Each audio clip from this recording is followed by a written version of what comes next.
I never expected that a calm evening at home would escalate into a full-blown legal battle, but looking back, I should have known that dealing with someone like Karen would be anything but easy. My name is Andrew Collins, and I live in a quiet suburban neighborhood just outside Atlanta. I work as an engineer, and after years of saving, I finally bought my ideal house. A modest yet comfortable place with a roomy driveway, a well-maintained front lawn, and most importantly, a sense of privacy, or at least that is what I thought until that night when everything changed. It was a typical Thursday evening. I had just finished dinner and was settling into my living room with a book when I heard a loud, harsh crash outside, the kind of sound that makes your stomach drop. For a split second, I thought it was a car accident on the main road nearby, but then I realized the noise had come from my driveway. Heart pounding, I threw the book aside and rushed to the front door. As soon as I stepped outside, the sight before me sent a wave of shock and anger through my body. My brand new Ford Mustang, which I had parked neatly in my own driveway, was now sitting at a horrible angle, its front end completely smashed in. And right there, barely a few feet away, was a white SUV, its front bumper crushed from the impact. Standing beside it, looking completely calm, was none other than Karen Wilson. Karen was well known in our neighborhood. In her late 40s, she carried herself with an air of superiority, always acting as if the entire block was her personal kingdom. She had a reputation for bossing people around, interfering in things that were not her concern, and using her position in the homeowner association to make life difficult for anyone who did not follow her unspoken rules. And now, she had just crashed into my parked car as if it were an obstacle in her way. I took a deep breath, trying to contain my frustration as I approached her. "Karen, what the hell just happened?" I asked, pointing toward my wrecked car. She let out an exaggerated sigh, folding her arms across her chest. "Oh, Andrew, calm down," she said in a tone that immediately set me on edge. "It is not a big deal. Your car should not have been in the way." I blinked completely, taken aback. "In the way, Karen? My car was parked in my own driveway. You drove straight into it." She waved a careless hand as if I were overreacting. "Well, I always use this spot to turn around. You should know that by now." She glanced at her SUV and then back at me as if expecting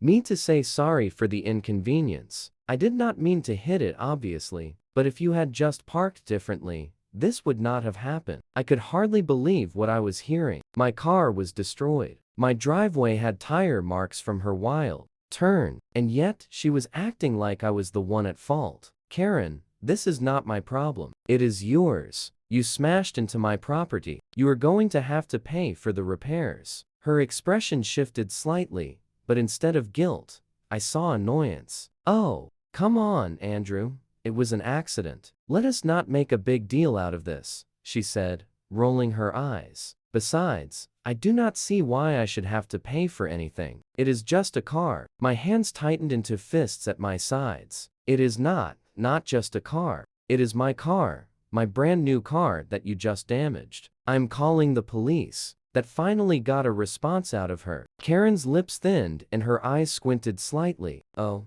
do not be ridiculous. There is no need to involve the police over something so small." I pulled my phone out of my pocket, my patience wearing dangerously thin. "It is not minor, Karen. You hit my car on my property, and now you are refusing to take blame. The police are going to document this and your insurance is going to pay for the damage." Karen exhaled sharply, clearly frustrated. "Fine, do what you want," she muttered, crossing her arms even tighter. "But do not think for a second that I'm just going to accept this." I ignored her and dialed 911, knowing that this was only the beginning of what would become a battle far bigger than I could have ever anticipated. As I stood there with my phone pressed to my ear, Karen continued to stare at me like I was the one who had just rammed into her vehicle. The operator on the other end calmly took my information, and within minutes the sound of approaching sirens filled the air. A police cruiser rolled to a stop in front of my house, and two officers stepped out, one older and stocky, the other younger but sharp alert. Before I could even say a word, Karen rushed toward them, flipping the script before I had a chance to speak. "Oh, officers, Thank goodness you are here," she exclaimed, clutching her chest dramatically. "This man is being completely unreasonable. I had a minor accident, and now he is trying to pin everything on me." I took a deep breath, forcing myself to stay calm as the older officer turned his attention to me. "Sir, you are the one who called?" "Yes," I said, nodding. "I was inside my house when I heard the crash. I came outside and found that she had driven straight into my parked car in my own driveway." I gestured toward the wreckage, still in the exact position it had been when the impact occurred. "She is refusing to take responsibility," Karen laughed. "Oh, please. His car was parked in the worst possible spot. I was just trying to turn around like I always do. I barely hit it." "Barely hit it," I repeated, my voice rising with disbelief. "Look at the front end of my Mustang. It is completely smashed." "You were not just turning around, Karen. You were driving fast and lost control." The younger officer glanced down at the damage, pulling out a notepad. "All right, let us start with the basics, ma'am. Were you driving this white SUV?" Karen sighed. "Obviously. And can you explain exactly how the accident occurred?" Karen crossed her arms, leaning her weight onto one foot. "Like I said, I was just trying to turn around. I have done it 100 times before, but his car was sticking out way too far, and I did not have enough space. He is the one who parked in an awkward spot." I let out a harsh laugh. "Inconvenient? It is my driveway. Where else am I supposed to park?" The officers exchanged glances. The older one knelt down, checking the impact points, while the younger one made a few notes. "Sir," he said, turning back to me, "do you have any security cameras on your property?" That was the one good spot in all of this. "Yes, I do. The cameras above my garage should have caught everything." I pulled out my phone and quickly accessed the footage. Sure enough, the video showed Karen's SUV rushing into my driveway at a sharp angle, crashing straight into my parked car. I held out my phone so the officers could see. The younger one watched closely, nodding. The older officer sighed, shaking his head. "Well, that is pretty clear evidence," he muttered. "Ma'am, it looks like you were going too fast and lost control." Karen's face darkened and she quickly shifted strategy. "Well, how do I know that video has not been edited?" she snapped. "People can edit things these days. He probably doctored the footage just to make me look bad." The older officer let out an annoyed breath. "Ma'am, this is a police investigation. We will be reviewing the footage ourselves, and we will also take note of the tire marks on his driveway. From what we can see right now, this looks like driver error on your part." Karen's mouth opened and closed as if she were searching for a comeback. Then she pointed a finger at me. "This is not fair. You are just siding with him because the younger officer cut her off. "Ma'am, do you have insurance?" Karen's jaw stiffened. "Of course, I have insurance." "Then you will need to file a claim based on the evidence you were at fault for the accident, and your insurance will need to cover the damages." Her face turned an intense shade of red. "Oh, absolutely not. I'm not paying a cent for this. He set me up. His car was in the wrong place, and now he wants to milk me for money." The absurdity of her argument was almost ridiculous. "Karen," I said, struggling to keep my calm, "this is not about milking anyone. You destroyed my car. Your insurance is supposed to cover the damage. That is how this works." Karen shook her head angrily. "I refuse. I'm not paying, and that is final. If you think I'm just going to roll over and let you take advantage of me, you have got another thing coming." The officers exchanged another glance. The older one sighed. "Ma'am, refusing to file a claim does not make you any less responsible. If he decides to take this to court, you could be looking at a lawsuit." Karen turned to me with a grin. "Then let him try." I clenched my jaw. If that is how she wanted to play this, then so be it. I was not about to let her walk away from this mess without consequences. If she refused to do the right thing, I would make sure she was held accountable one way or another. The morning after the accident, I woke up still angry over Karen's blatant refusal to take responsibility. I had already called my insurance company to report the incident, and they confirmed that I would need to either file a claim against Karen's policy or take legal action. Given her attitude, I knew she was not going to make this easy. I walked outside to get my mail, my eyes staring on the wrecked front end of my Mustang. It was a painful sight. The estimate for repairs was going to be high, and there was no way I was letting Karen off the hook for this. But as I pulled the stack of letters from my mailbox, something immediately caught my attention: an official-looking envelope from the homeowner association. I scowled, tearing it open. My irritation turned into disbelief as I read the letter inside. Notice of violation. Dear Mr. Collins, it has come to the home owner association's attention that a vehicle has been left in a dangerous manner in your driveway, obstructing neighborhood access and violating local safety regulations. Homeowners are required to ensure that their driveways remain clear of obstructions that may interfere with the movement of vehicles within the neighborhood. Please remove the vehicle immediately to avoid further punishment. Failure to comply may result in fines or other corrective actions by the homeowner association. I had to reread the letter twice, trying to process the sheer boldness of what I was looking at. My car was not an obstruction. It was a victim of Karen's reckless driving. And now, instead of helping me hold her accountable, the homeowner association was trying to find me. The pieces fell into place almost instantly. Karen was vice president of the homeowner association. Of course, this was not a coincidence. This was her attempt to shift the blame onto me. Anger simmered beneath my skin as I stormed back inside and grabbed my phone. I immediately dialed the homeowner association office. It rang a few times before a nasal, overly pleasant voice answered. Maplewood Estates Homeowners Association. This is Janet speaking. How can I help you? Janet, this is Andrew Collins. I just received a notice of violation about my car. Can you explain to me why I am being fined for having my own vehicle parked in my own driveway when it was hit by another neighbor? There was a pause. Oh, Janet said, her tone suddenly uncertain. I believe that was discussed in yesterday's emergency homeowner association meeting. There were worries about safety and how your car's placement contributed to. I cut her off. Are you serious? My car was legally parked. Karen crashed into it, and instead of dealing with her, you are coming after me? Well, Janet said, clearing her throat, Karen did bring up that your driveway is near a common turnaround point, and that perhaps the placement of your vehicle was. Let me stop you right there, I said, barely containing my anger. There is no common turnaround point. That is just Karen using my driveway as her personal parking lot. And now, because she does not want to pay for the damages she caused, she is using her position in the homeowner association to target me instead. Janet paused again, but then her tone grew protective. Mr. Collins, the homeowner association follows community regulations, and we cannot get involved in personal fights between neighbors. If you do not agree with the notice, you are welcome to attend the next homeowner association meeting and present your case. I let out a dry laugh. Oh, do not worry, I will be there hanging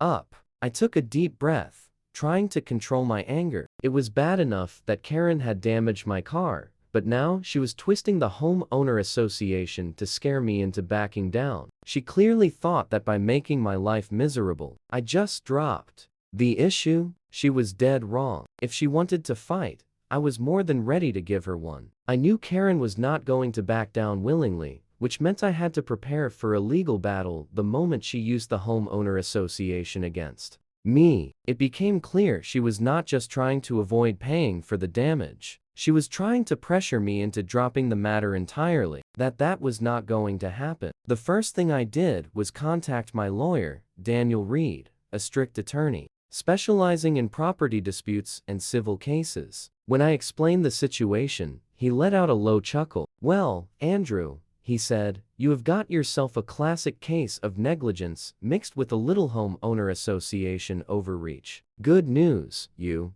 have got strong evidence. Bad news. Karen sounds like the kind of person who is going to fight tooth and nail just to save face. I sigh. Yeah, that sounds about right. So what is our next move? Daniel outlined a strategy. First, I needed to officially document everything, not just the police report and damage assessment, but also Karen's attempts to manipulate the situation. That meant any submitting a formal dispute against the homeowner association's violation notice a gathering statements from neighbors who had seen Karen using my driveway before. Dad, getting a full professional repair estimate for my Mustang to present in court. I spent the next 2 days carefully compiling everything. I called up a few neighbors, and sure enough, several of them were more than happy to confirm that Karen had been using my driveway as her personal turnaround spot for years. One of them, a retired teacher named Mr. Jensen, even offered to write a statement explaining how he had warned Karen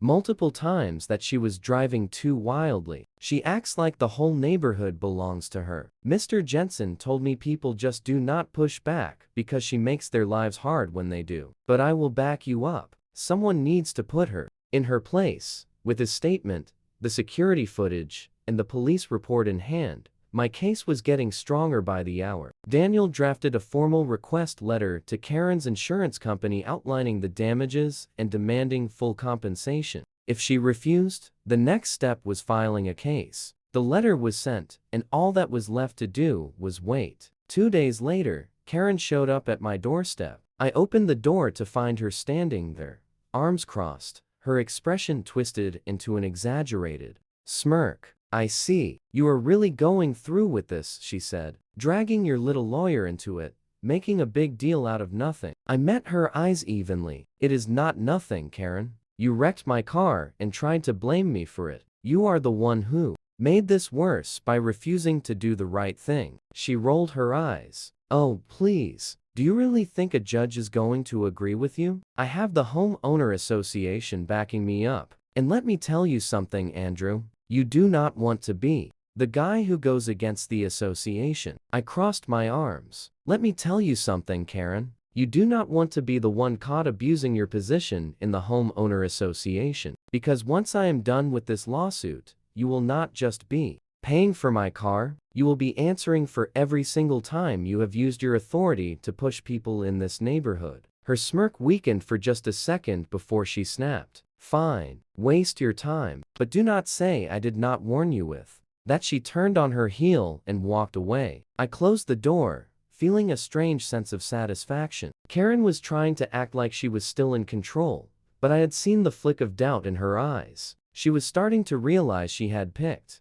the wrong person to mess with. The day of the court hearing arrived, and I was more than ready. Over the past 2 weeks, my lawyer, Daniel, had carefully prepared our case. We had the police report, security footage, witness statements, and repair estimates. A rock-solid argument proving Karen was at fault. But knowing Karen expected her to twist the situation however she could. She was not the type to admit guilt, even when the evidence was staring her in the face. As I entered the courtroom, I saw Karen sitting at the defendant's table, her arms crossed, lips tightened in irritation. She was dressed to impress, clearly trying to present herself as a respectable, responsible citizen. But the moment our eyes met, she shot me a glare filled with pure hatred. The judge, an older woman with a sharp gaze, entered the room, and the proceedings began. Daniel laid out our case with accuracy, presenting the security footage first. The courtroom remained silent as the video played, clearly showing Karen's SUV speeding into my parked Mustang. The impact was clear. When the footage ended, Daniel turned to the judge. Your Honor, this video clearly demonstrates that the defendant was driving recklessly and struck my client's legally parked vehicle on his private property. Furthermore, rather than accepting responsibility, she has attempted to avoid liability and even engaged in tactics to threaten my client. Through the homeowner association, Karen's lawyer, a middle-aged man who looked like he would rather be anywhere else, quickly stood. Your Honor, my client admits that the accident occurred, but we argue that Mr. Collins contributed to the incident by parking in an obstructing manner. The homeowner association had previously raised concerns about driveway usage, and my client had reasonable cause to believe she was navigating a commonly used turnaround area. I clenched my jaw, but Daniel remained calm. With all due respect, Your Honor, The idea that a homeowner is responsible for someone hitting their parked car on their own property is ridiculous. The police report states that Mr. Collins's vehicle was parked entirely within his property lines with no overlap onto the road. Additionally, multiple neighbors have provided statements confirming that the defendant had a pattern of using my client's driveway wrongly despite knowing it was private property. The judge turned to Karen. Mrs. Wilson, can you explain why you were using the plaintiff's driveway as a turnaround spot? Karen sat up in her seat, flipping her blonde hair over her shoulder as she put on her best performance. Your Honor, I was just trying to get home. That part of the street is narrow and sometimes it is hard to maneuver. I have used that spot before. Everyone in the neighborhood knows it's common practice. The judge raised an eyebrow. So you admit to using the plaintiff's private driveway as a turnaround? Karen paused, but then shrugged. It was not a big deal before. He never complained. Daniel seized the moment. Your Honor, just because my client never confronted her before does not mean she had permission to use his property as her personal driving lane. The law is clear. Private property is not public space. And in this case, her habitual misuse of his driveway led to an accident that could have easily been avoided had she exercised proper care. Karen's lawyer quickly tried another approach. Even if my client was partially at fault, we argue that the plaintiff is overstating damages. The car is repairable and the cost he is seeking is too much. Daniel did not even blink. The official repair estimate from a licensed auto shop is right here, Your Honor. He handed over the documents. And just to clarify, this is not about just fixing the car. It is about holding the defendant accountable for her careless actions and the emotional and financial pressure she placed on my client by refusing to take responsibility. The judge glanced the documents and